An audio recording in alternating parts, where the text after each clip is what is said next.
This channel does not promote any violence, harmful, or illegal activities. All content provided by this channel is meant for an educational and information purpose only.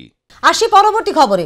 Salt Lake sector 5-এ Angela ইভেন্টসের 7 বছর পূর্তির celebration. শুক্রবার sector 5-এর একটি রেস্তোরাঁয় অনুষ্ঠানের আয়োজন করা হয়। Angela events একটি বাঙালি সংস্থা। বিগত 7 বছর ধরে অনেক ঘাত প্রতিঘাতের মধ্যে দিয়ে প্রতিষ্ঠিত হয়েছে অ্যাঞ্জেলা ইভেন্টস। অনুষ্ঠানে উপস্থিত ছিলেন বিধাননগর কমিশনারেটের ডিসি অনিশ সরকার, সঙ্গীতশিল্পী পটা সহ বেশ কয়েকজন বিশিষ্ট। আগামী দিনে অ্যাঞ্জেলা ইভেন্টসের পাশে থাকার বার্তা দিয়েছেন তারা।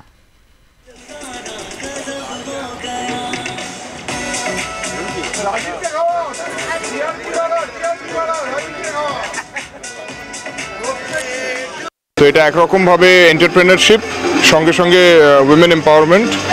7 বছর পূর্তি হয়েছে অ্যাঞ্জেলা ইভেন্টসের, তার আজকে একটা ছোট্ট সেলিব্রেশন হচ্ছে 7 বছর পূর্তির।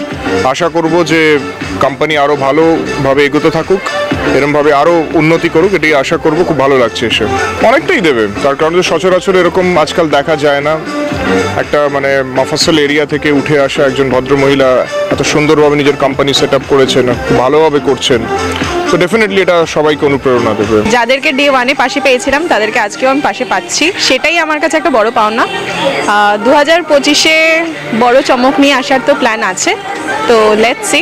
হ্যাঁ, এই 6টা বছরে প্রচুর আপস অ্যান্ড ডাউনস গেছে, আর আশা করব লাইফে সাকসেসফুল হতে গেলে প্রচুর আপস অ্যান্ড ডাউনসের মধ্যে দিয়েই যেতে হবে, অ্যান্ড সেটার মধ্যে দিয়েই আবার উঠে দাঁড়াতে হবে। তো দেখা যাক কি হয় 2025-এ। প্রথমেই অ্যাঞ্জেলা ইভেন্টসকে অনেক অনেক শুভেচ্ছা জানাই জন্মদিনের। আর অ্যাঞ্জেলা ইভেন্টস যেভাবে কাজ করে, যে ধরনের কাজ করে, সেটা খুবই সুন্দর এবং বিভিন্ন ধরনের কাজ করবার চেষ্টা করে তারা, এবং খুব সিলেক্টিভ কাজ করে। তো অ্যাঞ্জেলা ইভেন্টস আরও আগামী দিনে এগিয়ে চলুক, এটা চাই, এবং প্রার্থনা করি যাতে আরও ভালো ভালো কাজ অ্যাঞ্জেলা ইভেন্টস করুক। আমরা সবাই মিলে একসাথে সেই সব কাজকর্ম করব।